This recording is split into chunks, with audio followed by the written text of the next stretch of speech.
Hello guys, welcome back to the channel. So कल हम लोगों ने डिस्क्वालिफिकेशन का पार्ट किया था।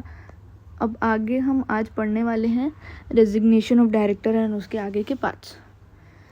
Acceptance of directorship is voluntary and continuous is also voluntary. अगर डायरेक्टरशिप किसी को लेना है तो वो वॉलेंट्री ले सकता है, आप जानते हो, वो अप्लाई कर सकता है, जो प्रोसीजर फॉलो कर सकता है अगर वो सेलेक्ट होता है तो।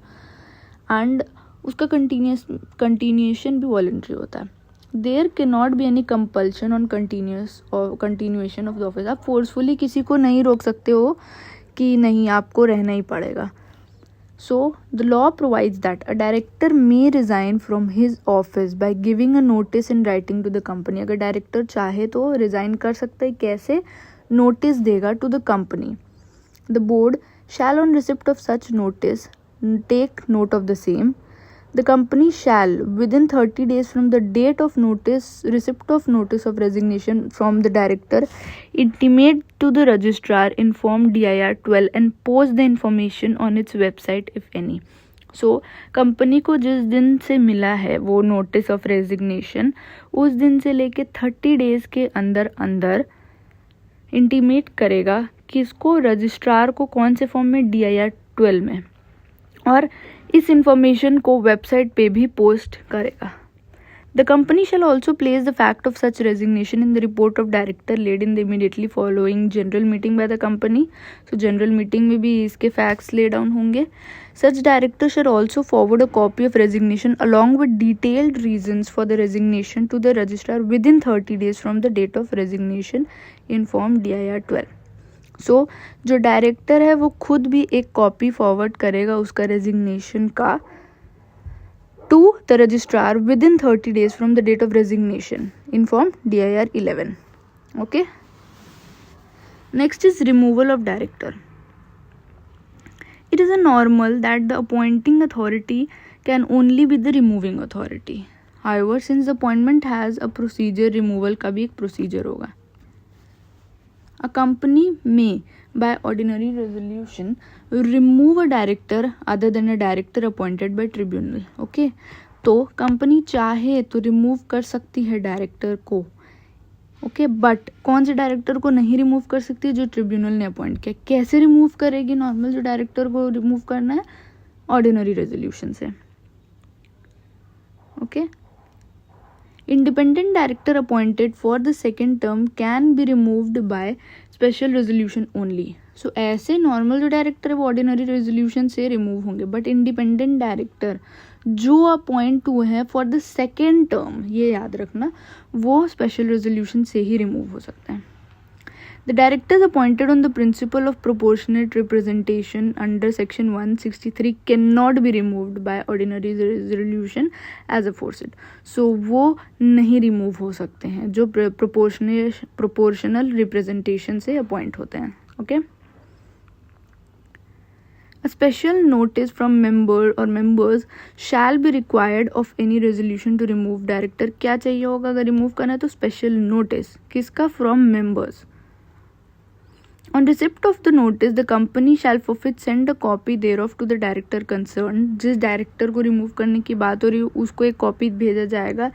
And the director, whether or not he is a member of the company, shall be entitled to be heard on the resolution at the meeting. So उसको एक heard करने का, सुनने का मौका दिया जाएगा, कि बोलने का मौका दिया जाएगा.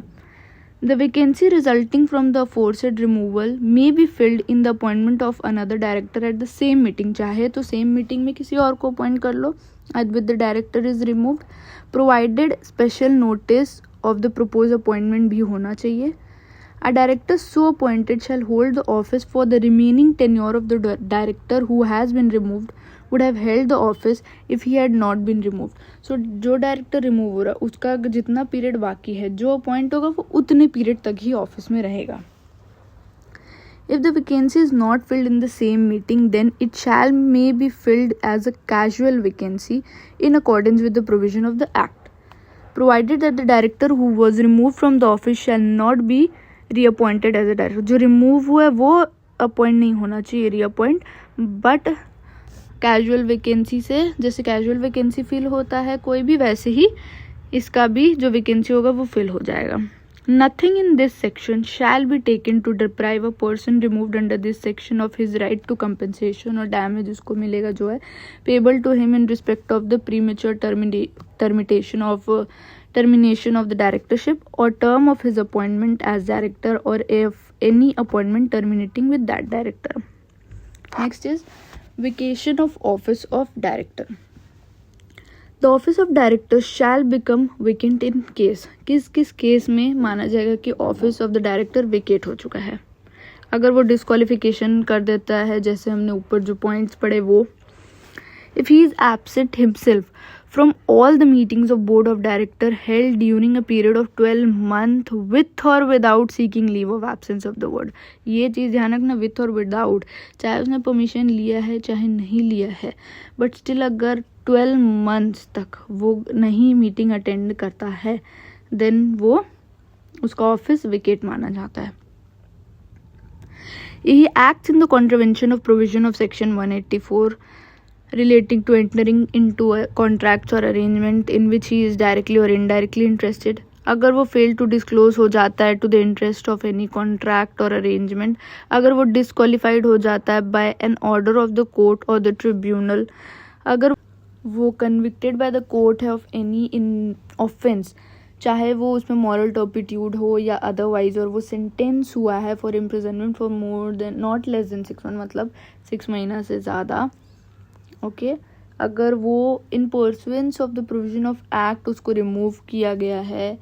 ओके आगे क्या आप ये पॉइंट्स खुद पढ़ना, I am leaving it for you. नहीं समझ आता है do comment, I will try to explain those, क्योंकि आपको खुद को भी पढ़ना बहुत इंपॉर्टेंट है, नहीं तो मैं समझाते जाऊंगी, अपना एनालिटिकल थिंकिंग बढ़ता है अपने पढ़ने से और समझने से. Next is managing director. Okay managing director as a director who is entrusted with the substantial power of management of affairs of the company by. So managing director वो डायरेक्टर होता है जिसको substantial power दिए जाते हैं to manage the company के जितने भी चीज़ होते हैं. by या तो by virtue of articles of the company, या तो agreement with the company, या तो कोई resolution passed in its general meeting, या तो बोर्ड ऑफ डायरेक्टर्स ने पास किया, and includes a director occupying the position of managing director by whatever name called. So ऊपर वाला clarifies that substantial power of management shall not be deemed to include the power to do such administrative acts of routine nature when so authorized by the board, such as power to fix common seal of company. ऐसा नहीं है कि normal काम किया है तो उसको हम मैनेजिंग डायरेक्टर बोल दें, ऐसे नहीं होता है. तभी बनता है चाहे बाय आर्टिकल्स ने बोला हो, चाहे अग्रीमेंट में हो, चाहे रेजोल्यूशन पास किया गया हो. सो क्या क्या, such as power to affix the common seal of the company, या तो एंडोर्स या ड्रॉ करना चेक, या तो नेगोशिएबल इंस्ट्रूमेंट, या तो साइन करना सर्टिफिकेट ऑफ शेयर, या to direct registration of transfer of any share. Next कौन होता है whole time director. Whole time director includes director जो whole time employment of the company में होता है. आपने सुना है ना होल टाइम पार्ट टाइम, तो होल टाइम में जो रहता है वो होल टाइम डायरेक्टर माना जाता है. They are also considered as executive directors as they are executives of the company. Okay there are some companies where a particular function is attached to a director. So कुछ companies होती है जैसे आपने देखा है डायरेक्टर फाइनेंस, डायरेक्टर कमर्शियल अलग अलग रहते हैं. सो पर्टिकुलर फंक्शन उनको दे दिया जाता है, जैसे फाइनेंस के एक डायरेक्टर, कमर्शियल एक director. Okay next is manager. Manager means an individual who subject to the superintendence control and direction of board of director. Manager वो होता है जो सुपरिटेंडेंस कंट्रोल या डायरेक्शन किसके काम करता है, board of directors. has the management of whole or substantially the whole of affairs of the company and includes a director or any other person occupying the position of manager by whatever name called, whether under a contract of service or not. Next is appointment of managing director, whole time director और manager, section 196.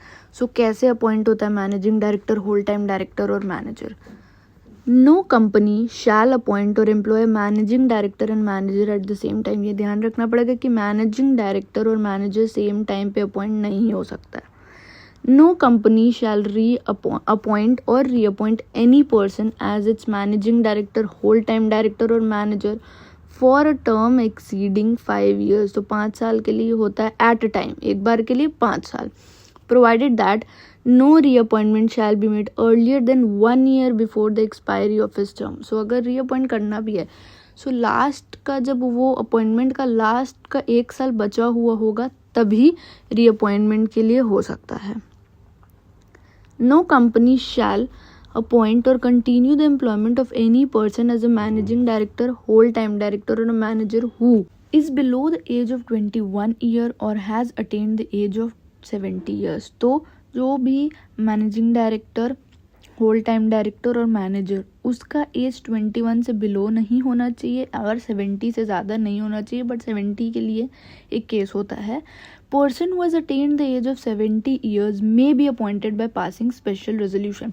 70 years से ज़्यादा के भी कर सकते हैं, but in that के special resolution pass करना होगा. Next is an undischarge insolvent नहीं होना चाहिए, ठीक है ना.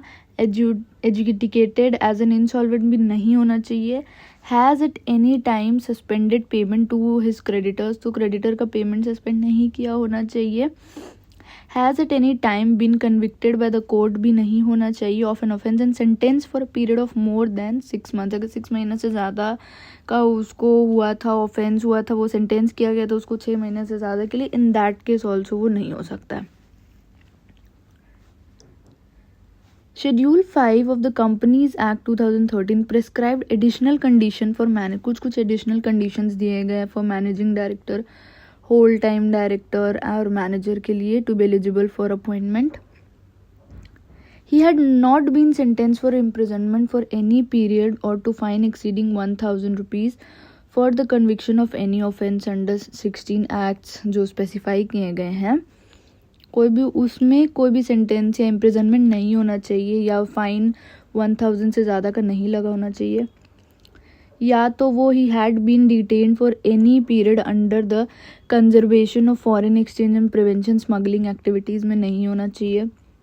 Where he is a managerial person in more than one company, he draws remuneration from one or more company subject to the ceiling limit. ये भी हम पढ़ेंगे आगे. तो ceiling limit जो है उससे ज़्यादा का उसका remuneration नहीं होना चाहिए. He is a resident of India होना चाहिए obviously. In this context, resident in India includes a person who has been staying in India for a continuous period of not less than 12 months immediately preceding the date of his appointment as a managerial person and who has come to stay in India, चाहे वो employment के लिए या carrying on business या vacation in India. Where an appointment जो approve नहीं हुआ होता है AGM में, any act done by him deemed to be invalid, तो वो invalid हो जाता है, deemed to be invalid माना जाता है. Next we will study is procedure of appointment. अब कैसे अपॉइंट होता है whole time director, managing director या मैनेजर. अब managing director, whole time director और manager shall be appointed and the terms and conditions of such appointment and remuneration shall be approved by board of director at a meeting. याद रखना कौन करता है approve उनका appointment और remuneration, board of directors. The term and condition of remuneration approved by the board of director as above shall be subject to the approval of shareholders by a resolution at the next general meeting of the company. So board of directors तो करेंगे, but next general meeting में वो approve होना चाहिए by the shareholders. In case such appointment is at variance to the conditions specified in Schedule 5 of the Companies Act, तो वो appointment shall be कौन approve करेगा? Central government. The notice convening board or general meeting for considering of such appointment shall include the terms and conditions of such appointment, remuneration payable and such other matters including interest of directors or director in such appointment. A return in a prescribed form number MR1 along with the prescribed fee file करना होगा registrar के साथ. कितने दिन तक? 60 days. याद रखना इसमें 60 डेज ऑफ सच अपॉइंटमेंट होता है.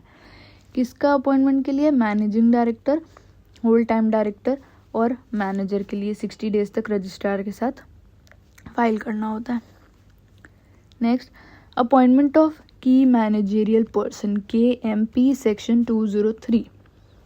Every company belonging to such class or class of company as may be prescribed shall have the whole time key managerial person, managing director or chief executive, in their absence whole time director, company secretary, chief financial officer. कौन कौन? Managing director, CS, CFO. तो managing director या तो manager या तो whole time director, CFO और CS. Okay, अब ये पार्ट्स आप एक बार खुद पढ़ना आगे. Is it for today. आगे के पार्ट्स बहुत इंपॉर्टेंट है, दैट इज रेम्यूनरेशन. ये सब के क्वेश्चंस आते हैं, so we will take these in next classes. Also आपको कुछ भी लगता है, कुछ इम्प्रूवमेंट की ज़रूरत है या कुछ आपको डाउट हो रहा है, so do comment. I will take those parts also and try to improve those part also. आप मुझे मेल भी कर सकते हो. So this is it for today. Do subscribe to the channel for more updates like this. Also जो interview के लिए prep कर रहे या नहीं भी कर रहे हैं, डेली आप एक क्वेश्चन देखोगे तो आपका इंटरव्यू आगे आपको देना ही है, तो वो बहुत अच्छा हो जाएगा. सो वो भी हम डालते हैं, आप हमारे प्लेलिस्ट जाके चेक कर सकते हो. So this is it for today. Do subscribe to the channel for more updates.